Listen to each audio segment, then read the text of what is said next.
bu mavzuni boshida olinsa, u yoq oson ketadi. Agar boshida o'zlashtirilmasdan keyin olaman tashab qo'yiladigan bo'lsa, imkoniyat bo'lmay qoladi. Kim xohlamaydi o'z ilmini loyiq bir insonga bermaslik? Yo'q deysizmi? Jon deb shu bilim beriladi-ku. Albatta. Nimaga zo'r qobiliyatli bolalar oldimga kelmaydi deyshadi-da. Zo'r qobiliyatli bolalardan so'rasam, borsam nima savollar berarkanlar, qiynalaman, hozir biror narsa so'rasa xijolat bo'lib qolaman deyshadi. O'sha bir-birligida u nima derkan, bu nima derkan degan holat bor-da. Unaqa bo'lish kerak emas. Bitta Moskvalik vrach kelganlar, klinika rahbari. O'sha odam Venaga borgan, ko'p Yevrosoyuzdagi juda ko'p kurslarda o'qib chiqqan. 15 ming, 20 ming dollar turadigan, yevro turadigan kursda o'qib turib, baribir maza qila olmaganda. Keyin internet orqali ko'rib, bizga Toshkentga kelib, bir marta 2016-yilda bo'layotgan narsa bu. Bir marta qatnashib, zo'r, mana shu og'rig'imni yechdim deb aytganda misoldan. Assalomu alaykum hammaga. Bugun ertalabki nonushtada ustozim Ulug'bek G'afurov, ya'ni xalqaro stomatologik kurslar rahbari bilan ko'rishdik. Ya'ni bugun Directdan ko'p tushgan savollarga javob olamiz ulardan. Xush kelibsiz Ulug'bek aka. Bugun Directga talabalardan ko'p tushayotgan savollarga javob olgani keldim oldingizga. Men o'zim ham javob bermoqchi edim. Ya'ni bu sohada ko'proq malakangiz bo'lgani uchun sizdan javob olishga qaror qildim. Bajondir. Avvalambor katta rahmat Alisher, vaqt ajratib ushbu suhbatga taklif qilganingiz uchun. Erta tongdan diydorlashib, shu paytgacha bo'lib o'tgan loyihalarni eslashib, yana kelajakdagi bo'ladigan loyihalarga rejalar tuzib, fikr almashamiz va sizga muxlislik qilayotgan bo'lajak kuchli stomatologlarning savollariga harakat qilamiz javob berishga. Rahmat. Birinchi savoldan boshlaydigan bo'lsam, institutda, ya'ni universitetlarni tamomlayotgan 4-5-kurs talabalar ko'p narsani yaxshi tushunishmayapti. Hozir klinikaga kirsam, odam tepasida tursam, o'rganib olsam, pul topaman. Ya'ni karyera nima, maqsad nima, o'sha tushunchalarni to'g'ri shakllantirishmagan, ya'ni qadamlarni to'g'ri qo'yishmayapti-da. Shu narsa haqida ozgina tushuntirib bersangiz, ya'ni qanaqa shakllantirish kerak, qaysi bosqichlardan o'tgan yaxshi? Faoliyatim mobaynida O'zbekistonda, qo'shni mamlakatlarda, boshqa mamlakatlarda o'sha stomatologiya kurslar o'tganimizda asosan og'riqli nuqtalarga tish anatomiyasini chuqur o'zlashtirilmaganligida bo'ladi. Sohaga yutuqqa erishish uchun albatta uni poydevori, fundamenti zo'r bo'lishi kerak. Qanchalar tish anatomiyasini yaxshi tushunib olib, shu tish anatomiyasi bo'yicha qo'lni keltirib, oson, tez uslubda shakllantirish bilib olib, undan keyin karyera qilish, undan keyin bemorlar bazasini to'plashga fokus qaratilinsa, ishlash ancha oson bo'ladi. Chunki bizga murojaat qilishganda ko'pincha shu klinikani muammolari bilan murojaat qilgan klinika rahbari bilan muloqot qilsak, nimaga kadrlaringiz premium darajada ish qilishda qiynalishyapti desak, javob topishga, javob berishga qiynalishadi.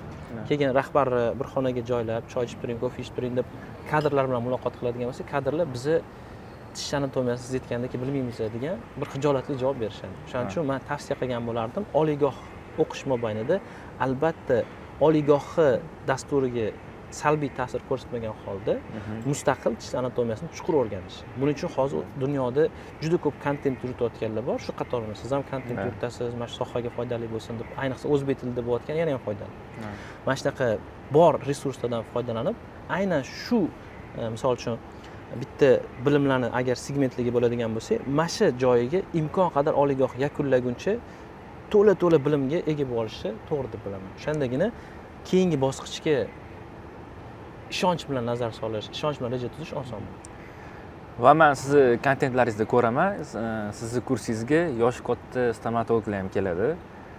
Ya'ni buni to'g'ri bitta tushuntirish xohlardim, shu yosh katta bo'lsa ham baribir o'rganish kerak bu narsani. Chunki men o'zim stomatologman, praktikman. Menga bemorlar kelishadi, plombam tushib qoldi yoki boshqa muammolar bilan og'iz bo'shlig'ini bitta ko'rganimda, kimga bordingiz deb so'raganimda, yosh katta doktorlarni, ya'ni 20 yillik staji bor, terapevtlarga borgan, lekin anatomiyada ozgina kamchilik bor.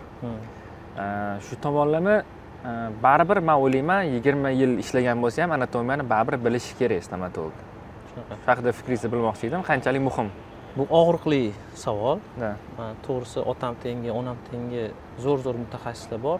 Imенно xirurgiya yo'nalishi bo'yicha umuman stomatolog mutaxassis sifatida ishini zo'r qilishadi, lekin o'ziga ham bir xijolat bo'lib yetishadi. Ulug'bek mana shu anatomiya temasida sal ko'nglim to'lmaydi, shuni sal ko'rib chiqishimiz kerak deyshadi. Shu og'riq bo'lgani uchun ham bizni talabalar uchun maxsus kurs degan loyiha ochilganda, chunki yillar o'tib mana bir aniq keys aytaman, kimligini aytmayman, shu xijolatchilik bo'lmasligi uchun bir doktor ikkita klinikalari bor, bir 20 yillik staji bor. Shu odam kelib bizning tish anatomiya kursida o'qib chiqqandan keyin, qo'llari bilan restavratsiyani zo'r qilishga qo'llari kelib olgandan keyin Ulug'bek mana shuncha yildan beri ishlayotgan bo'lsam, endi tish anatomiyasini yaxshi tushundim dedilar. Bir tomondan xursand bo'ldim, kursim foyda keltirdi. Ikkinchi tomondan yuragim shuv etdi, shuncha yil mobaynida shu mutaxassis juda bir xijolat bilan ishlagan ekanlar, anatomiyada qiynalganlar uchun degan bir chuqur og'riq ham paydo bo'ldi-da. O'sha masalani yosh kadrlarga, ya'ni bo'lajak stomatologlarga shu yo'ldan yurmaslik uchun hozirdan yana qaytarib aytayotgan bo'laman, lekin juda ham urg'u berilishi kerak bo'lgan narsa. Bu mavzuni boshida olinsa, u yoq oson ketadi. Agar boshida o'zlashtirilmasdan, keyin olaman tashab qo'yiladigan bo'lsa, imkoniyat bo'lmay qoladi. Bemorlar keladi, klinikalardan ish qidirish kerak bo'ladi, klinikada ishlayotganda keyslarni zo'r qilish ustida bosh qotirish kerak bo'ladi, lekin mana shu fundament yaxshi bo'lmasa, o'sha poydevori yaxshi bo'lmasa, qolganida salbiy ta'sir qiladi. Qo'shimcha qilmoqchiman, ya'ni stomatologik kresloda ishlaganda bemor ko'p keladi, masalan, o'zimda 4 ta 5 ta bemor keladi. O'rganish nimaga muhim? Ne только masalan anatomiya, boshqa yo'nalishlarni ham, to'g'ri gigiyenani, masalan, professional gigiyenani to'g'ri qilish.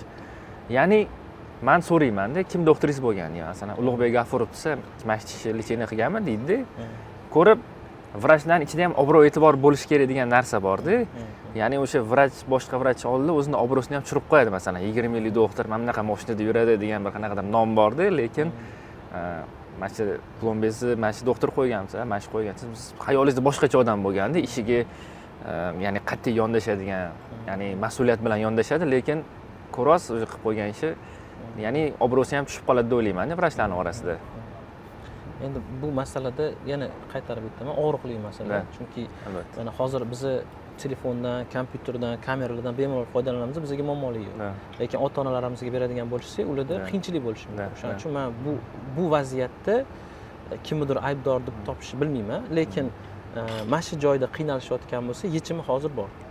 Birinchi yechim o'zi harakat qilib, o'zi shu narsani mustahkamlab olish. Agar yo'q, men o'zi klinikam bor, shuncha doktorim ishlaydi, nima qilaman? Undan ko'ra hozir xirurgiyani men o'qitim zo'rroq. O'sha shablonlar bilan implantlarni zo'r qo'yapman, ortopediya bo'yicha texnik laboratoriya bilan yaxshi networking qilib, zo'r keyslarni chiqaryapman. Anatomiyada bo'ldi endi men kechga qoldim deydigan bo'lsa, hech bo'lmasa jamoalidagi kadrlarni mana shu filtratsiya bilan yig'ish. Misol uchun kelib, siz klinika ochdingiz deylik.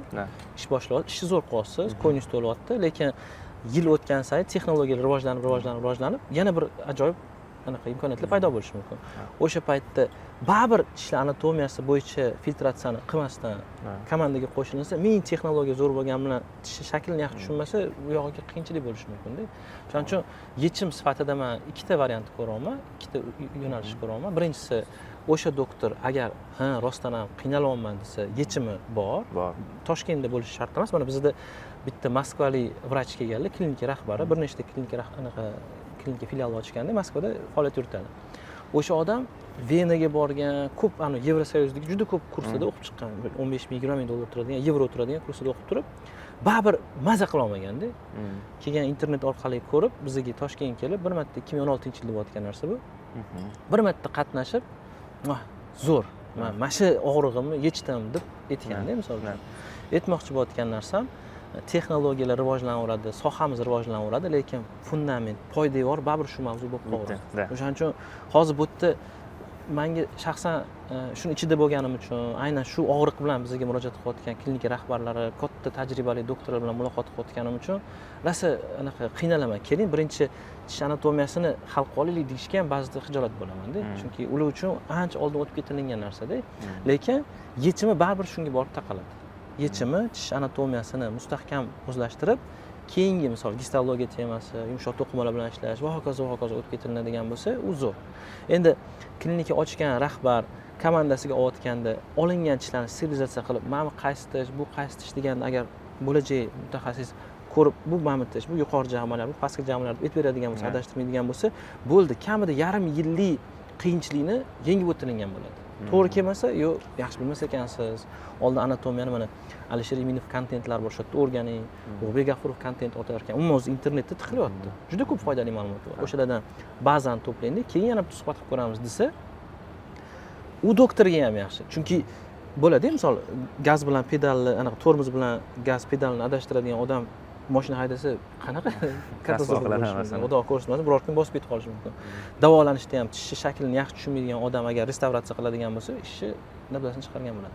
Lekin yoshi katta mutaxassislarda men ular bilan muloqot qilganda guvohi bo'lganmanki, berilgan baza o'sha ancha yil oldingi baza u yerda unaqa chuqur anaqa holat bo'lmagan. Prekus bo'lsa, o'sha talaffuziga xalaqit bermasa, gigiyena bo'lsa va hokazo degan talablar qo'yilgan. Shuning uchun u pokoleniyadagi og'riqni men ko'rib, bilib, his qilib turibman. Ularga yechim bor, yo'q emas. Lekin siz bilan hozir muloqot qilayotganimiz menga juda ham yoqimli bo'lgan so'zlarni aytdingiz, o'sha mavzuni ochdingiz. Bo'lajak kadrlarga qanaqa to'g'ri yo'l ko'rsatsak bo'ladi deysiz, u variantga men zaman. Lekin hozirgi uzoyli tajribali doktorlarga faqat shu to'g'ri tavsiyalar deymi, to'g'ri muloqotda maslahat ham berishga bir payt men sizga maslahat beraman deyishga xijolat bo'laman-da. Baribir yosh katta odamning oldida bizga nisbatan ancha-muncha bemorni dardini yengil qilgan doktorlar-da. O'shaning uchun ishiga kelganda siz aytgan fikrlarga 100% qo'shilaman. Xatolari o'ziga yarasha bor, hammada xatolik bo'ladi, lekin uni yechimi bor, yo'q emas. Bitta shu muammoli joyi shu yechimni xohlashadimi, xohlashmaydimi? Xohlashmasa, ming afsuslar bo'lsinki, klinikani ish faoliyatiga salbiy ta'sir qilishi mumkin. Reputatsiyasi tushadi. Misol uchun men klinika rahbariman, ish sifatini zo'r qila olmadimda, komandamdan ham agar ish sifatini zo'r bo'lishini talab qilmasam, u klinika tabiiyki Titanik cho'kib ketgandagi klinikani biznesi ham oqibat yomon natijaga kelishi mumkin. O'zi qilishda qiynalyapti, lekin yo'q do'stlar, men o'sha paytda qiynaldim, lekin sizlar shuni mustahkamlab olinglar. Mana bunga boringlar, bunga boringlar, shu bilimni olinglar, keyin men patsientlarim sizga beraman deb aytilinsa, yechimi zo'rda. Ikkinchi savolim ham birinchi savolga, ya'ni o'xshash. 4-5 kurs bosqichdagi talabalar institutda bitirayotganda karyerani boshlashda, ya'ni tishlarning anatomiyasi bular alohida mavzu. Nimalarga ko'proq urg'u berish kerak, masalan, mutaxassis bo'lish uchun? Ya'ni maqsad qo'yayotganda to'g'ri maqsad qo'yish bor yoki noto'g'ri maqsad qo'yish bor-da. Ya'ni o'shalarni ozgina tushuntirib bersangiz. Hozirgi statistikadan ko'radigan bo'lsak, hamma oliygohni tamomlagan kasb egalari ham o'zini sohasidan ketmaydi. O'sha ancha yil oldin 100 ta, 200 ta talaba bitirganda ham shu ko'rsatkich edi, hozir endi son mingta bo'lib ketdi. Unda ham xuddi shunaqa ko'rsatkich bo'ladi. Demak, shunchaki o'qib bu sohadan ketmaydiganlar inobatga oladigan bo'lsak, mana shu sohada qolib, muqim qolib, mana shu sohada zo'r mutaxassis bo'lish xohlayman deydigan bo'lajak mutaxassislarni misol tariqasida olinadigan bo'lsa, albatta o'zligiga kerakli muhitga joylasha olish. Oliygoh hududida klinikalar bor, o'sha yerda nomi chiqqan zo'r mutaxassislar, doktorlar bo'ladigan bo'lsa, ekspertlar bo'lsa, shular bilan yaxshi muloqot qilib, vazifalarni biror vazifa beradigan bo'lsa, endi ustoz ham vazifa berib filtratsiya qiladi-da. Qobiliyati yo'q, irodasi yo'q, g'ayrati yo'q odamni oladigan bo'lsa, meni shogirdim deb aytishga keyin xijolat bo'ladi. Albatta. O'shaning uchun shashtini ko'rsatib, g'ayratini ko'rsatib, mana vazifa bering, men qilib beraman. Boring, men kitobni o'qib yodlab keling desa, o'qib yodlab kelib topshirib, misol uchun. Men udalyonniy tish bor, o'shani endodonsiyasini mana shunda olib kelib ko'rsating deb vazifa o'zini ko'rsatish. O'zini natijalar bilan bo'lsa ham. Ana patsiyentda bo'lmasa ham o'sha fantom variantlarda qilib olib kelib ko'rsatadigan bo'lsa, kim xohlamaydi o'z ilmini loyiq bir insonga bermaslikni. Albatta. Hech kim o'zi bilan olib keta olmaydi bu ilmlarni. Hattoki musulmon inson sifatida ham bizning farzimiz ilmni tarqatish, ayniqsa sohaga oid. Siz qiynalib yillar mobaynida to'plagan tajribani bir insonga bersangiz, o'sha inson o'sha yillarni yo'qotmaydi. Endi yo'qotish desa g'alati eshitilar ekan, lekin o'sha yillarni yana ham boshqa foydaliroq bo'lgan narsalarga sarflaydi. Yana ham rivojlantirish mumkin. O'sha siz estafetani topshirdingiz, u dars davom etib ketishi mumkin. Shuni inobatga olinadigan bo'lsa, o'sha yaxshi natijalar ko'rsatayotgan mutaxassisi atrofida bo'lish. Xuddi ana quyosh atrofida 9 ta, 8 ta sayyora aylangani kabi, yer atrofida oy aylangani kabi o'sha yonidagi bir yaqin insonni bo'lib olish eng to'g'ri yo'l deb bilaman-da. Men o'zim mana shu sohada hozir mana qilayotgan proyektlarim olinadigan bo'lsa ham, shu loyihada zo'r natija ko'rsatgan insonlar bor. Masalan, Lazzat aka Adham, Hasan Husan aka, Hikmat aka Abdurahmonov, Ulug'bek aka Hoji Ahmedov va boshqa men hurmat qiladigan, yaxshi ko'radigan, doimiy ularning oldida harakat qilaman vaqt o'tkazishga. Shunchaki choy ichishlari, ish boshlashlari, biror kim kelsa kutib olishlari, shuni o'zida ham ko'rib, mana shunaqa ish yuritilinar ekan deydigan xulosaga kelishi mumkin. Uni namuna sifatida. kitobdan o'qib, qanaqadir kursida qatnashib ham olish mumkin, lekin hayotida shuni bir oddiy holatda yo'lga qo'yib olgan odamdan olish yana ham manfaatli bo'ladi-da. Ya'ni xulosa o'rnida aytiladigan bo'lsa, o'zini sohasida yaxshi natijalarni ko'rsatmoqchi bo'layotgan odam bo'lsa, bo'ladigan o'sha bo'lajak mutaxassis bo'ladigan bo'lsa, shu natijani kim yaxshi ko'rsatdi? O'sha muhitga kirish kerak. Hozir buni statistika bo'yicha qaraydigan bo'lsangiz, faqat yigit kishilar emas, stomatologiya sohasida ketayotgan ayollar ham bor.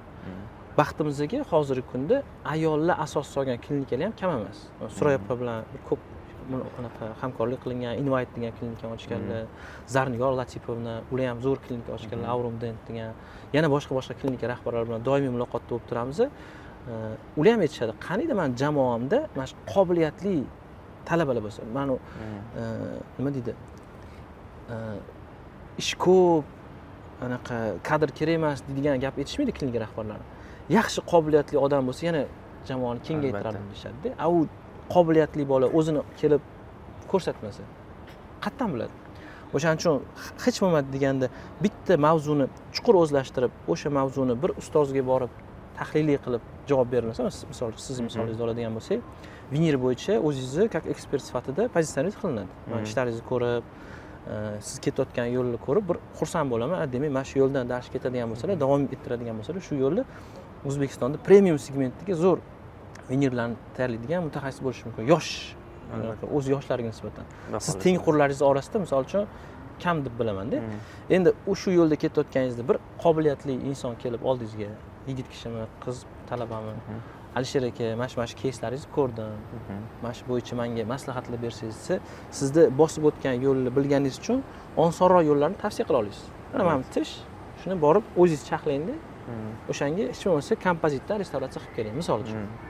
Olib kelib ko'rgandan keyin sizni mana bu yaxshi his qilmayapsiz shakillar. Mana bu kompozit noto'g'ri tanlabsiz. Mana shuni bundoq qilib keling deb vazifa beriladigan bo'lsa, o'sha siz tayyorlagan endi hozirgi tilda filtratsiya deydi. Filtratsiyadan o'tiladigan bo'lsa, talablarga javob bersa, yo'q deysizmi? Jon deb shu bilim beriladi-ku. Albatta. Shu meni munosabatim hozirgi holatga, siz bergan savolga va hozir bo'layotgan vaziyatga munosabatim, siz kutgan, siz xohlayotgan natijaga kim erishgan bo'lsa, har qanaqasiga yo'lni qiling, o'sha insonni oldida bo'lish kerak. Chunki biz o'ylaymiz, o'sha muhitga kirish qiyin deb. Vaholanki o'sha odam qaraganda qiyin ko'rinadi. Lekin o'sha odam ichiga kirib, dildan suhbat qilinsa, menga o'zi shunaqa odamlar kerak-ku deydi-da. Aslida shunaqa. Ko'p klinik rahbarlar bilan gaplashaman. Nimaga zo'r qobiliyatli bolalar oldimga kelmaydi deyshadi-da. Zo'r qobiliyatli bolalardan so'rasam, borsam nima savollar berarkanlar, qiynalaman, hozir biror narsa so'rasalar xijolat bo'lib qolaman deyshadi. O'sha bir-birligida u nima derkan, bu nima derkan degan holat bor-da. Unaqa bo'lish kerak emas. Oldin konkurensiyada sizda talaba bo'lib, diplomni olib bitirgan mutaxassis nechtadir bo'lgan bo'lsa, o'sha hozir bir necha karra oshib ketib qoldi. Ya'ni stomatologiyani agar biznes nuqtai nazaridan qarasa, bozor deb oladigan bo'lsa, oldin 4 ta rasta bor edi yoki 10 ta rasta bor edi, o'sha yerda xizmat ko'rsatiladi. Endi hozir 1000 ta bo'ladi. Bu yo'lda yaxshi natija ko'rsatish xohlayotgan odam birinchi kun abituriyentlikdan studentlikka o'tdimi, o'shandan kerak bo'lsa boshlash kerak. Yoki undan ham zo'ri. Oliygohga kirishdan oldin o'sha klinika bo'ladigan bo'lsa, yaxshi rezultat ko'rsatayotgan, o'sha oldida prosta stilizatsiyasini qilib bo'limi yoki resepsiyonda o'tirib nima qilib bo'lsa ham o'sha muhitda odam his qilib olishi kerak-da. O'shandagina yaxshi natijaga erishish mumkin. Endi ozgina qo'shimcha qilmoqchiman. Hozirgi yoshlarda ko'p kuzatilayotgan holat, ya'ni introvert bo'lib olishyapti. Ya'ni networking juda ham kamayib ketgan. Borib tanishib, nimadir so'rab, vaholanki biz tayyor natijani ko'ramiz. Bitta inson klinikalar ochgan, shakllangan, zo'r mutaxassis bo'lgan, buni oldiga yaqinlashib olmaydi. U ham san bosib o'tgan yo'lni bosib o'tgan bir paytlar. Borib tushuntirsang, vaziyatni to'liq batafsil bayon etsa, u odam tushunadi baribir. U ham odam. Aytadi-da, shogird ola olmasa ham, "Ukam, men vazifalarni qilib kel. Men sen bilan har kun ishlamayman, haftada 3 marta kelsang bo'ladi." Shunga o'xshagan holatlarni qilsa bo'ladi-da. Ya'ni qanaqadir payt qo'lidan ish keladigan bo'lsa, o'sha klinikada qaysidir xodim ketadigan bo'lsa, o'rniga tushib qolishi ham mumkin. Baxt tushqoni boshiga. Ya'ni o'sha hozirgi yoshlarga maslahatim, ekstravert bo'linglar. Ya'ni insonlar bilan borib tanishish, yangi networking, yangi tanishuvlardan cho'chimanglar umuman. Borib bemalol tushuntirsanglar, yo'q desa yo'q. O'xshab qolish ehtimoli juda ham katta. To'g'ri.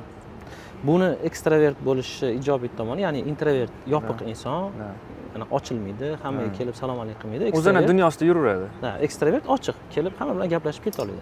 O'sha xislat bo'lmasa, kuchaytirish kerak. Chunki kelajakda ham yaqin orada klinika ochib yoki klinikada bemorlar qabul qiladigan bo'lsa, g'irt begona odam keladi-yu. Ekstravert bo'lmasa qiyin bo'ladi, tez muloqotga kirishib, hol-ahvol so'rashib, boshqa qilish. Ya'ni soha nuqtai nazaridan ham nafaqat ilm olish, networking qilish, tanish bilish orttirish, balkim sohani kuchli mutaxassis sifatida ham qiynaladi agar hozirdan muloqot qilish, tez muloqotga kirishib ketish, yaxshi muloqot atmosferasini yaratishda qiynaladigan bo'lsa, sohada ham qiynalishi mumkin. Albatta. O'zi insonlarda qobiliyat ikkiga bo'linadi desa ham bo'ladi, ergashuvchi yoki motor bo'lib oldindan tortuvchi. Kimdirlarda sardorlik qobiliyati bo'ladi, kimdirlarda o'sha sahna ortida turib ish qilishni yaxshi ko'radigan odamlar. Ya'ni o'zini ishidan mamnun bo'lishni xohlaydigan, ya'ni maza qiladigan, o'sha chiroyli ish qilib yoki chiroyli restavratsiya qilib yoki chiroyli vinillarni taqib, o'shandan qanaqadir o'ziga kerakli bo'lgan zavqlanishni olsa bo'ladi. Ya'ni shunaqa insonlar o'zini ajratib olsa, masalan, kimdirda sardorlik qobiliyati bor, ya'ni klinikalarni ko'paytirib, odam ishlatishga, ya'ni marketing tomonlama shunaqa narsalarga qiziqadi, tashkiliy ishlarga qiziquvchi insonda qobiliyat bo'ladi. Shularga maslahat bersangiz, masalan, sardorlik qobiliyati bor odam ishga o'zini uraversa, masalan, yo'lda adashib qolishi ham mumkin-da, vaqtini o'tkazib qo'yishi mumkin. Kimdirlar bo'lsa ishdan maza qiladigan odamlar adashib kimdirlardan ko'rib fikrlari o'zgarib, "Yo'q, men klinika ochishim kerak ekan, boshqarishim kerak ekan" deb, naborot noto'g'ri yo'lga kirib qolishadi. Meni ham yaqinda bitta tanishim ishlaydigan odam kimdir gapi bilan klinika ochib qo'ydi-da, yurg'iza olmadi. Ya'ni 3 oyda bankrot bo'ldi, klinika yopilib ketdi. O'sha joyi korobkada olib remont qilgan, boshqa qilgan, ya'ni hammasi ketib qoldi. Shunaqa xatolar bo'lmasligi uchun nima maslahat berasiz? Mana menda hammada bo'lgani kabi ilm yetishmovchiligi bor. Shuni inobatga olib, mana yaqinda o'zingiz xabaringiz bor, London Southbank universitetida o'qidim. O'sha London universiteti, endi marketing yo'nalishi bo'yicha oliy ma'lumotli bo'lish uchun, yana ham jamiyatga ko'proq foyda keltirish uchun o'sha universitetda o'qiyotganimizda bir ajoyib mavzu bor edi. O'sha mavzu menga hozir siz savolingiz mobaynida xotiramga keldi. Test bor. Testda shunaqa savollar berilinganki, siz o'sha test javobini berib oxirida sizda qanaqa qobiliyatlar borligini ko'rsatib beradi. O'sha berilgan javoblarga asoslanib. Psixologik test desa ham bo'ladi. O'sha sohani qaysi segmentida siz o'zingizni yaxshi his qilishingizni ko'rsatib beradigan test. Misol uchun siz aytgandek, o'sha introvertlik hislatlari ko'proq bo'ladigan bo'lsa, sahna ortida, ekstravert bo'lib, liderskiy kачество va sardorlik qobiliyatlari bo'ladigan bo'lsa, oldinda turib o'sha narsani ko'rsatish. Endi unisida ham yechim bor. Birinchisida yechim sardorlik qobiliyati bo'lsa, juda ham yaxshi. Oldinga qarab ketadi, jamoa ketdan ergashadi. Agar u qobiliyat bo'lmasa, unda hozirgi biznes variantlarni, agar stomatologiyani biznes deb oladigan bo'lsak, yechimlar juda ham ko'p. Misol uchun, mana biz hozir oldimizda turgan texnika Apple oladigan bo'lsak, Apple asoschisini biz taniymiz, chunki o'sha lideri Steve Jobs o'sha paytda o'zini ko'rsatgan. Misol Apple desa sразу Steve Jobs keladi. Lekin bulardan qolishmaydigan kompaniyalar ham bor-da. Misol Samsung kompaniyasi. Kim o'tdi lider? Bilmaymiz.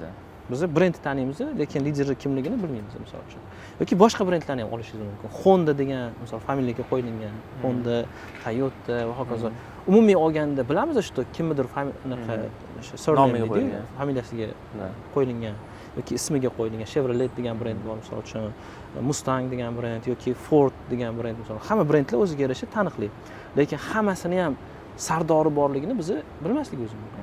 Ya'ni agar biz yana stomatologiya biznesiga, stomatologiya sohasiga qaytib keladigan bo'lsak, u qobiliyatlar bo'lsa ham, bu qobiliyatlar bo'lsa ham yechim bor. Birinchisida o'zi sardor bo'lib, o'zi to'g'ri strategiya qo'yib yuritilinsa, ancha maza qiladi. O'zi ham jarayonda maza qiladi, jamoasi ham maza qiladi. Endi u qobiliyat bo'lmasa, u muammo emas. CEO deydi, o'sha ya'ni исполнительный direktor, yollangan rahbar shuni olib, hurmatli palonchi, bizani klinikani ko'rsatkichlari hozir mana shunaqa. Bizani imkoniyatlarimiz mana shunaqa. Shuni mana bunaqa natijaga keltirib berish uchun siz bilan qanaqa hamkorlik qilsak bo'ladi deb aytsa, bo'ldi, u yog'iga uni vazifasi. Ya'ni siz samolyot xarid qilganingizdan keyin o'zingiz uchishni o'rganishingiz mumkin. Zafar aka Hoshimov taniysiz, Korzinka brendining asoschisi Zafar akamlar. Ularning litsenziyalari bor samolyotda uchish bo'yicha.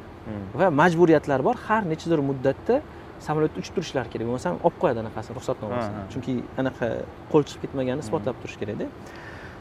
Endi siz samolyot olsangiz yoki men samolyot olsam, bizni ham o'qib o'rganishingiz mumkin. Yoki Zafar akadan iltimos qilib, "Oka, bitta safarda ketayotgan ekanmiz, siz bizga rahbarlik qiling, uchiring mana shu samolyotda, biz yoningizda suhbatdosh bo'lamiz" deb ketishingiz mumkin. Даже aynan shunaqa vaziyatda misol tariqasida aytib bergan edi bir tadbirda tinglovchi sifatida ishtirok etganimda. Litsenziya sharti bilan uchishlari kerak. Ular majburlar uchishga. Yonlaridagi yana ikkita uchuvchi odamlar, ular ham uchish kerak, lekin ozgincha Yevrosoyuzdan bo'lgancha anaqa ichkilik bo'lgan. Endi ular ham bir manzildan ikkinchi manzilga borishlik kerak. Zafar akamlar ham shu manzilga borish kerak. Ular anaqa passajir deydi, ya'ni sayohatchi sifatida borishlik kerak bo'lsa, bular uchuvchi sifatida borishlari kerak. Bo'ldi deb kelishgan, ular uchib olib borganlar samolyotda. Ular orqada o'tirib, sayohatchi sifatida borishgan. Yana xarajatlar bo'lingan o'rtada. Ular uchishlar uchun pul to'lashlari kerak-ku samolyot kompaniyasiga. O'sha pulni ham kerak bo'lsa, to'g'ri taqsimlanganda, ular passajir sifatida tushgani uchun. Aytmoqchi bo'layotgan narsam, agar zo'r mutaxassis bo'lib, klinika boshqaruvida tajriba kam yoki hozir siz aytgan keysdagi bitta odam kuygandan keyin qolganlar ham qattiq ham puflab ishiga to'g'ri kelib qoladi-da. O'shani yechimi shu ishni qilayotgan mutaxassis bo'lsa murojaat qilish. To'g'ri? Misol uchun zo'r Maybach'larni haydagan, Rolls-Royce haydagan haydovchini biror kortej tayyorlayotgan bo'lsangiz, tadbir kutib olish uchun, boshqa qilish uchun rulga qo'ysangiz, xotirjam ketasiz-da. Endi o'zingiz og'ayningizdan farsaj qilib yuradigan og'ayningizni o'tkazib qo'ysangiz, voy deb xavotirlanasiz. Baribir xavotirlanasiz. Xuddi shunaqa holatlar bo'ladi. Ulug'bek aka, keyingi savol bu ozgina lichniroq. Hozir necha yoshdasiz? Hozir 38 yoshda. 38 yoshda bo'lsangiz, ya'ni 20 yoshli Ulug'bek Gafurovga qanaqa maslahatlar bergan bo'lardingiz? Hozirgi imkoniyatlarni ko'rib bilganimni agar inobatga olib maslahat beradigan bo'lsam, men 2013-yilda ijtimoiy tarmoqlarni ochib yurg'ish boshlaganman-da. Esimda, birga boshlagandim o'sha paytlar. Kanal yurg'izardi. Instagram ochish, kanallarni adashmasam 2016dan boshlangan. Ungacha 2013da Facebook, Instagram ochib, bilib bilmasdan kontentlar qo'yib borilganda. O'sha mavzuni yana ham chuqurroq ilmini olgan bo'lardim. Men oldin biroz kechroq oldim. 2018-yilda o'sha ko'p uchebniy kurslar bor ekan, o'quv markazlari bor ekan. O'shani eng zo'r o'qituvchisini oldiga kirib, gruppovoy dars o'tmaysiz, men bitta o'zimga dars o'tasiz, hammasini zo'r tushuntirib berishingiz kerak deb ilmini olinganda, imkon bo'lganda o'shani yana ham oldinroq olgan bo'lardim. O'sha paytlar bo'lgan o'sha kurslar. Ha, bo'lgan. Misol uchun anaqa ota esimdan chiqib, Let's Animate degan kurs bor edi, o'sha yerda qatnashganman. Foto bo'yicha, kontent tayyorlash bo'yicha, keyin ProWeb degani bor. Yana xullas ko'p edi. O'sha paytda ham bor edi, lekin bir oddiy narsadek qarallardi. Men agar imkoniyatim bo'lganda yana ham chuqur. Agar O'zbekistonda bo'lmasa, boshqa mamlakatga chiqib, mana stomatologiya kurslarida qatnashamiz. O'shani kerak bo'lsa, yana ham rivojlangan bozorlarda o'qib o'rgangan bo'lardim va imkonim boricha ijtimoiy tarmoqlarni eng oxirgi polkaga emas, hech bo'lmasa ikkinchi polkaga qo'yib, yana ham kontentlarni kuchaytirishga urg'u qaratgan bo'lardim. Ya'ni mana shu hozirgi holatimda birinchini urg'u berishim kerak bo'lgan narsa shu deb bilaman. Ikkinchisi tilni yana ham kuchliroq o'rganish. Hozir misol uchun o'zbek tilida, rus tilida, ingliz tilida bemalol gaplashishim mumkin. Imkoniyat bo'lsa yana qaysidir qo'shimcha tilni olib, ayniqsa mana Xitoy tilini yaxshi bilgan odam hozir menimcha yana ham yaxshi, ja bo'lmadi deganda Xitoy tilida qiynalsa ham arab tilini biladigan bo'lsa, mana bizning loyihalarimizda Dubay bozoriga ham kirish mo'ljallanyapti, dental marketing degan loyihamizda. Tasavvur qiling, o'sha yerga kirib, ahlan va sahlan habibi deb boshlasangiz qayerda-yu? Hello my friend, I'm from Uzbekistan desa boshqa. Ya'ni yana bitta qo'shimcha tilni, bor tillarni yana ham mustahkam o'zlashtirib, yana qo'shimcha tillarga, ya'ni tilga urg'u bergan bo'lardim. Qo'shimcha tillarni bekorga o'zbek xalqida gap yo'q. Ish bilganga 1 tanga, til bilganga 1000 tanga deb aytilmagan. O'shaning uchun mana shu tavsiyalarni bergan bo'lardim. Keyingi savol, hozirgi vaqtda insonlar ideal pog'onaga chiqishga harakat qilishyapti hamma tomonlama. Pul tomonlama, mashina haydash, yaxshi hayotni xohlab qolishgan va o'zini ko'rinishini ham ideal holatga keltirishi ko'proq maqsad qo'yilyapti hozirgi paytda. Chunki trenajyorniy zallar balkim ko'p rivojlanib ketdi. Bilasiz, bodybuilderlar juda ham ko'p chiqishyapti, targ'ib qilishyapti, to'g'ri ovqatlanish. Bu yaxshi, sog'lom turmush tarziga men tarafdorman. Lekin ya'ni ko'rinish jihatdan ham juda ham rivojlanib ketdi. Ayollarda qosh, kiprik, shunaqa masalaga, lab botoks. Ya'ni o'zimizdan sohaga oladigan bo'lsak, vener orqali inson masalan kulgan tishlari qiyshiq bo'lsa qanaqadir o'ziga bo'lgan ishonchi pastroq bo'ladi, ko'p joyda kula olmaydi. Ya'ni hali turmushga chiqmagan qiz bo'lsa, kelishgan insonni oldiga uchrashuvga chiqqanda ozgina kulishga qiynalishi mumkin, tabassum qila olmaydi. Ya'ni shu holatlarda hozir vinir qo'yish trend darajasiga chiqib boryapti. Men buni so'ramoqchi bo'lganim, hozir bu vinir qo'ydirish trendmi yoki ehtiyojmi? Endi vaziyatga yana ham chuqurroq baho berish kerak. Savolni sal ozgina to'ldirmoqchiman. Siz ko'proq biznes uchrashuvlarida bo'lasiz, tadbirkorlar bilan, ya'ni o'zini ishini, yaxshi faoliyatini yuritayotgan, qanaqadir million dollarlik o'sha kapitali bor insonlar bilan ko'p ko'rishasiz. Ular ham o'ziga yarasha uchrashuvlarda, boshqa shaharlarda, katta davralarda bo'lishadi. Shu tomonlama ham tushuntirib o'tsangiz. Vinirga ehtiyoj har xil sabablardan bo'lishi mumkin. Yoshlikda olgan travma bo'lishi mumkin yoki shu ish faoliyati mobaynida olgan travma. Xullas, haqiqatda tibbiy ko'rsatmalar yechim talab qilayotgan bo'lsa, u faqat vinir bo'lishi shart emas, boshqa variantlar ham yo'q emas. Masalan, restavratsiya qilib berish mumkin yoki vinir qilib berish mumkin yoki jam chuqur holatda bo'lsa, balkim o'sha tishni olib tashlab implant qo'yib ustiga qoplama qo'yish kerakdir. Bu vaziyatga o'sha ekspert o'zi diagnostika qilib baho berish kerakda. Hozir men vinirni hamma qo'ysin deyishga ham tarafdor bo'la olmayman, chunki kimgadir mumkin emas. Endi vinir qo'yishga to'g'ridan to'g'ri ehtiyoji bo'lib turgan bemorga yo'q, vinir qo'ymanglar, vinir unaqa deyishga ham haqqim yo'qda. Uni shu bemorni konsultatsiyaga kelib, diagnostika qilib, dentalniy fotoprotokol qilib, kerak bo'lsa X-ray qilib, ya'ni o'sha rentgen ma'lumotlarni ham yig'ib turib, kelgan bemorga mana siz og'iz bo'shlig'ingizdagi holat mana bunaqa ekan. Buni yechimi faqat vinir deb aytish ham menimcha to'g'ri emas. Yechimlar ko'p. Albatta. Mana varianti mana bunaqa, bu varianti bunaqa. Misol uchun mana haqiqatda vinir ko'rsatkichi bilan bemorga muolaja ko'rsatish kerak deylik. Vinirni o'rniga nima alternativa bor? Restavratsiya qilib berish. Misol kompozitli materialda nurda qotirib, o'sha chiroyli qilib forma berish. Endi doktor ekspert sifatida bemorga ma'lumotini berish kerak. Tishi emal qatlami qattiq. Kompozit qattiq emas. Qaysidir vazifalarni, ya'ni funksional vazifalarni to'liq bajara olmasa, sinib ketishi mumkin, yedirilishi mumkin, rangi o'zgarishi mumkin hokazo.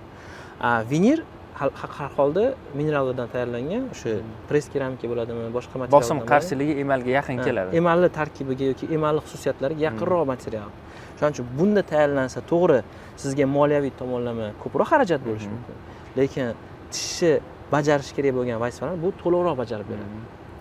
Restavratsiya qilinadigan bo'lsa, kompozitsiya qilinadigan bo'lsa, old tishlarga unda shuni inobatga olingki, har 6 oyda must have, ya'ni kelishi shart. Agar vaqtida kelib yaxshi tozalab turmaydigan bo'lsa, agar o'sha отслоение bo'lib, ichki внутренний karies bo'lib ketadigan bo'lsa, o'sha dabdalasi chiqdi.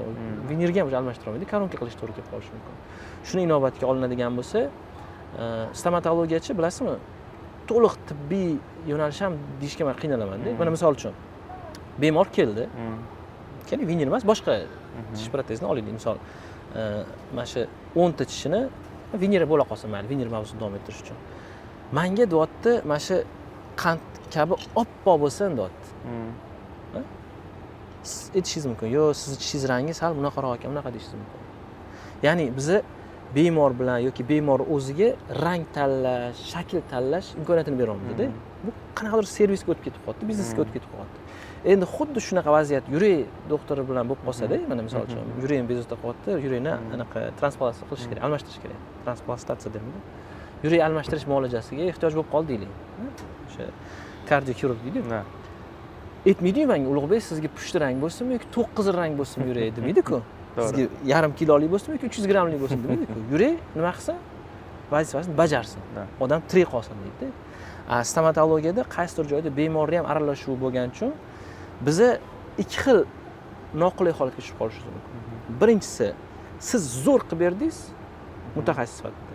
Men bemor sifatida kutubim boshqacha bo'lib, "Yo'q, menga yoqmadi" deyishim mumkin. Ko'p bo'ladi bunaqa holat. Stomatologiyada ko'p mutaxassislar patsientlarni kelayotganda nimaga yaxshi turibdi-yu, o'lib ketsa, "Yo'q, men mana qolaverdim." Meni haqqim bor. To'lov qildim. Qanaqadir unaqa qilishim kerak. Haqqim nimadir o'zgartirishga haqqim bor kerak. Endi teskarisi, men sizga xuddi boyagi misolda mana bunaqa tish qilib bering deyapman-da. Sizni ham haqqingiz bor. Voy, baraka topkur. Tabiiy tish rangi unaqa emas, bunaqa. Xohlasangiz o'sha narsani qilsangiz ham bo'ladi. Agar shu ko'rsatmalar, tibbiy ko'rsatmalar o'shanga imkoniyat berayotgan bo'lsa. Agar bo'lmasa, aka yoki opa yoki singlim yoki ukam bizni unaqa ish qilolmaymiz. Keyin kim shu ishni qildi desa, mani aytsangiz, men uyalaman hamkasblarim juda ham. Shuning uchun men xuddi o'zingiz ichishdek, sizni tana tuzilishingizga mos qilib ranglarni, shaklini qilib berishim mumkin. Gapirganingizda, kulganingizda hattoki bilmasligi ham mumkin o'sha tish qo'ydirilgan. Lekin bunaqa bo'lsa, xuddi bemor sizni ko'rsatgan muolajangizni qanaqadir baholash yoki qabul qilish yoki qabul qilib inkor etish variantlari bo'lgani kabi, mutaxassisda ham bemor bilan muolaja boshlashdan oldin uni qabul qilish, birinchi tibbiy yordam ko'rsatish xohlasa xohlamasa degan joyi yo'q. Qasamyod qilingan, men ko'rsatishim kerak. Yuzing ishlab ketgan, shishib ketgan yoki xudo ko'rsatmasin, o'sha anaqa jarroh, челюстно-лицевой xirurg, yuz jarroh misol uchun, stomatolog jarroh. Bir yomon holatda bemor keladigan bo'lsa, unga muolaja ko'rsatish kerak agar shunga kompetensiyasi bo'ladigan bo'lsa, agar o'shanga o'sha yetarli darajada malakasi bo'lsa, ish orttirib qo'ymasa. Endi venir temasida unaqa emas u. O'sha venir qo'ymasa nima bo'ladi? Osmonga uzilib yerga tushmaydi. To'g'ri. O'sha vaziyatda bemor yechimini agar sizdan o'sha siz kutgandagi maqomdagi ishni emas, bir mamlaqa narsa xohlaydigan bo'lsa, siz haqqingiz bor. Aka yoki opa, uka yoki singlim, uzr, bizni bunaqa ish qilib bunaqa yuzimizdan ko'tara olmaymiz keyin deb aytish mumkin-da. Endi bir xil bemorlar bor, siz ming ko'ndirib anaqa yaxshi ta'rif berganingiz bilan shunday chiqadi, boshqa bitta klinikada qildirish mumkin. To'g'ri. O'sha tomonlama olinadigan bo'lsa, ba'zi holatda menga mana shu fikrimga raddiya berishadi. Baribir shuni qilsa. O'sha anaqa kassa boshqa klinikada meni kassamdan o'ylab qolsin, bir xilda qorishadi ham-da. Unga endi bu narsa shunga o'xshagan holat. Endi bu ozgina chigal vaziyat-ku. Bemor keldi. Venir qilib berdik. Tishlari yaxshi edi. Tishlaringiz yaxshi, tegdirmang, bitta atbelmi qilsa ham bu sal oqaradi, o'ziga yarashib turibdi tishingiz. Endi baribir Alloh taolo tomonidan yuqtirilgan tishi venir baribir 100% vazifasini bajarib bera olmaydi. Ya'ni keldilar, maslahat oldilar, hop deb chiqib keldilar, hop deb chiqib ketdilar. 1,5 oydan keyin qaytib kelyaptilar. Boshqa joyga borib qo'ydirganlar. Yoqmagan. Keldilar, o'sha emal chaqlanib bo'lgan, boshqa iloji yo'q, venirga yechib tashlab qilib berishga majbur bo'ldi, to'g'risini aytganda. Shunaqa vaziyatlar ham bo'lib qoldi.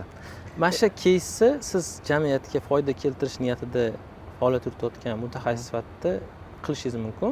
O'sha keys rasmga olib, biror patsient kelib, mana shunaqa rangda qilib bering yoki nimadir qilib bering deganda, hurmatli bir do'stim, opam, singlim, mana qarang, buni finalniy ko'rinish mana bunaqa bo'ladi. Imkoniyat bor, hozir fotoapparat bor, o'zida ham ko'pchilik ishlatadi. Intraralniy og'iz tubi holati, og'iz ichki holatini ko'rsatgan holatda polniy face, yuzini rasmga olib turib, mana shu holat, mana shunaqa bo'ladi. Xohlasangiz sizda ko'p programmalar bor, hozir Photoshop o'zida ham kerak bo'lsa qilish mumkin. DSD chiqqan. O'sha tishini o'sha virtual ko'rinishda mana tishingiz mana bunaqa bo'ladi. Oldindan o'zingiz qabul qilib oling shu narsani. Yoki mana ko'p biz kurslarda qatnashganimizda, o'zingiz ham qatnashgansiz, ekspertlar aytishadi, agar notabiiy rang tanlayotgan bo'lsa bemor, eng yaqin insonni ham birga olib keltiring deb aytishadi-da. Ya'ni misol men tishimni oq qildirmoqchiman, sizga aytaman, Alisher, doktorim shunaqa deyapti. To biror tanishingiz bilan kelib maslahat qilmasangiz qo'yib bermayman deyapti. O'shaning uchun yuring, vaqtingiz bo'lsa 20 minut vaqtingizni olaman deb borib, mana bunaqa bo'lar ekan desam, siz bir og'iz okey, o'sha g'alati bo'lib qoladi desangiz, deymanda men qabul qilishim oson bo'ladi. Lekin bu yoqda agar aytishsa, qila olmasa kerak degan fikrga ham borishim mumkin. Har xil holatlarda. Shuni inobatga olinadigan bo'lsa, meni fikrim shunaqa. Stomatologiya institutini bitirayotgan talabalarga qanchalik muhim, ya'ni bitirish jarayonlarida kurslarga borish yoki yaxshi rivojlangan klinikalarda turib, o'sha doktor tepasida turib o'rganish deysizmi, malaka oshirish xullas, qanchalik muhim va kursga alohida urg'u berishingizni xohlardim. Kurs qanaqa ключевой joyi bor bu yerda? Talabani qanaqadir o'stirib beradigan qanaqadir pik nuqtasi bo'ladi. Ya'ni 3 oy bitta klinikada yuribdi-da, qanaqadir savoliga javob topa olmayapti. Bitta kursga bordi, o'sha qanaqadir qiynayotgan savoliga javob topdi. O'shani bog'liqligi praktika bilan, ya'ni orada kursga borib malaka oshirish. O'shani bitta bog'liqlik joyini tushuntirib bersangiz. Hammaga tushunarli bo'lish uchun yozish misolida olishingiz mumkin. Insoniyat to mana shu ABC, ABV, alif, ba, ta, ta holatga kelgunicha nechadir asr o'tgan. Lekin hozir tug'ilgan bola qanchada yozishni o'rgana oladi? Qisqa muddatda o'rgansa bo'ladi. Birinchi sinfga chiqqanda ko'pchilik, ya'ni maktabdan oldingi dasturlarga berib, birinchi sinfda o'zini ismini yoza oladi. Dushanba, seshanba, chorshanba deb yoza oladi. Qaysi turlar rus tilida ham yoza olyapti, qaysi ingliz tilida ham yoza olyapti-da. Ya'ni insoniyatga shuncha yil asr ketgan bo'lsa, hozirgi kelajak avlod uchun, hozirgi avlod uchun juda qisqa vaqtda o'tdi. Kursda ham shunaqa xislatlari bor. Kursni onlayn bo'ladimi, offlayn? Albatta onlayn bilan offlayn orasida to'lovlarda farqi katta bo'ladi. Onlayn bo'lsa talabaga ham qaytangi foydaliroq. Onlayn olib, hali qo'li kelmagan bo'lsa, oldin onlayndan to'yinib, keyin bitta offlaynga borib ko'rish mumkin yoki onlaynni olib turib o'zi uy sharoitida yoki klinika sharoitida ozgincha mashg'ulot o'tkazib ko'rib, keyin offlaynga boradigan. Chunki offlayn kurslarning narxini bilasiz, bir necha chandon qimmatroq-da. Endi o'shanga yaxshi tayyorgarchilik ko'rmasdan turib kelgan bo'lsa, shuncha xarajat to'g'ri, ya'ni o'zi maza qilishi mumkin emotsionalniy. No, amaliy tomonlama unaqa maza qilish ehtimoli kamroq deb o'ylayman-da.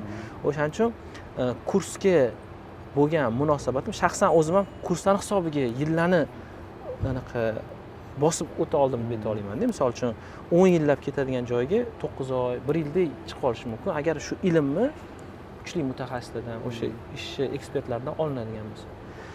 Shu muammo bo'lgani uchun ham biz hozir talabalar uchun maxsus kurs yo'lga qo'yganmiz. U yerda katta bo'lmagan to'lovga fundament beriladi. Undan keyin onlayn bo'ladimi, offlayn bo'ladimi, O'zbekistondanmi, chet mamlakatlarda ham kursda qatnashadigan bo'lsa, xijolat bo'lmaydi. Nima deysan dedi, o'tirib, mana men primalar dedi. Kerak bo'lsa bitta mana men juda ham hurmat qiladigan bir hammani hurmat qilaman, lekin bir ajralib turadigan xislatlari bilan bo'lganlar uchun ularni yaxshi ko'raman, hurmat qilaman. Xazina Hamidova degan zo'r stomatolog borlar, Buxoroda ishlaydilar. Yaqinda Instagramga bolalarini storiesini qo'ydilar. 7,5 ball bilan IELTSda katta ko'rsatkich bilan topshiribdilar IELTS ko'rsatkichida. Juda xursand bo'ldim. Albatta qo'ng'iroq qilib, hol-ahvol so'rab, yaxshimisiz Xazina, ko'rdim, xursand bo'ldim, tabriklayman deb qutlov so'zlarini yo'llantirdim. Endi shular bizga birinchilardan bo'lib o'sha 3 kunlik kursimizga kelganlar, restavratsiya qilish bo'yicha. Olganlaridan keyin Buxoroda nomerali restavratsiya qiladigan ekspert bo'ldilar. Undan tashqari ko'pchilik Moskvaga borib kursida qatnashardi, lekin shu yili o'sha yili Viktor Sherbakov degan zo'r ekspert bor, shu O'zbekistonga kelib kurs o'tganda. Viktor Sherbakovning juda bir ajoyib an'anasi bor, sovg'alar beradi. Ya'ni hammaga emasda, o'sha 3 ta eng yaxshi natija bilan bitirgan odamga braslet beradi. O'sha brasletni yutib olganlar. Kechasi kechqurun rasmga olib, story anaqada Telegramdan tashlayotdilar. Hozir yormasam bo'lmas edi deyotdilar. Juda xursand bo'lganman o'shani ko'rib. Ya'ni fundament bor edi ularda. Tish anatomiyasi bo'yicha unaqa qiynalmas edi, lekin manualniy navikda, ya'ni amaliy qilishda shu narsa qiynalardilar. Kurs o'ziga yarasha foydasi tegib, qanaqadir natijalarni qo'lga kirita oladi. Ya'ni talabalarga qimmat kurslarda qatnashish kerak degan fikrdan uzoqman. To'g'ri. Anaqa Russian anaqa nima bo'ladi? Neratsionalniy degan so'z bor, o'zbekchasiga nomantiqan bo'ladi. Bozorga qaramasdan yurishdi. Buni boshqacha qilib yana misol oladigan bo'lsak, yigitlarga ko'proq to'g'ri keladi yoki qizlarga ham boshqacharoq misol keltirish mumkin. Yigitlarda mashina haydash endi o'rganayotgan bo'lsa, ota-onasi "Ke, shu bolamizni zo'r o'rgansin" deb birdaniga Rolls-Royce olib beradigan bo'lishsa, скорее всего, qanaqadir yo'l harakati qoidalarini anaqa DTPlar bo'lib ish orttirishi mumkin. Bitta bamperni o'ziga yana bitta mashina olish mumkin-da. Shuni o'rniga hozirgi o'sha nima foydalansa uncha qimmatga tushmaydigan transport berib, o'shani tajriba oshirib olgandan keyin level up qilib, ya'ni bosqichma-bosqich qimmatroq transportga o'tiriladigan bo'lsa, mazasini ham yaxshiroq his qiladi-da o'sha mutaxassis bo'layotgan, ya'ni haydovchi bo'layotgan yigit. Qizlar temasida bo'sh, premium anaqa oshxonani imkoniyatlarida, bo'shdan o'rniga, misol uchun boshqa misollarni ham olish mumkin. Qaysi bo'lishidan qat'iy nazar yoki hozir qizlar ham mashina haydayapti. Qizlarga ham shu misol davom ettirish mumkin. Adajon, oyijon, men mashina oldim, mana yo'l harakati xavfsizligi qoidalarini o'rgandim. Harakatlanish uchun guvohnomam bor. Mashina olib beradi desa, ular ham birdaniga Maybach yoki hozircha moda bo'lgan anaqani gelik olib beradigan bo'lsa, bitta 40 desa qancha bosh og'riq bo'ladi-da. O'shaning uchun men tavsiyam kursga ham xuddi shunaqa munosabatda bo'lish. Kurs vazifasi sizni A nuqtadan B nuqtaga tajribangizni oshirib beradi. Siz uni 10 yilda, 20 yilda olishingiz mumkin. Yoki kursda juda qisqa vaqt ichida o'shani yana ham yaxshiroq o'zlashtira olish mumkin. To'g'ri. Boyagi boshida aytgan misolimga qaytaman. Insoniyat yozuv chizuvni o'rganganicha nechidir asr ketgan bo'lsa, hozir unaqa ko'p vaqt ketmaydi. O'sha o'quv dasturlari borligini hisobiga. Faqat harakat qilsa bo'ldi. harakat qilish kerak. Albatta. Shu narsa kamayib ketgan hozir. Harakat qilish. Bugungi suhbat uchun ustozim Ulug'bek G'afurovga o'z minnatdorchiligimni bildiraman. Keyingi suhbatimizda kim bo'lishni xohlardinglar va shu insonga bo'lgan savolinglarni kommentariyada yozib qoldiringlar. Va albatta bugungi videomiz chiroyli chiqishda o'z xizmatini ko'rsatgan va bizga yaxshi sharoit qilib bergan Samovar milliy taomlariga o'z minnatdorchiligimizni bildiramiz.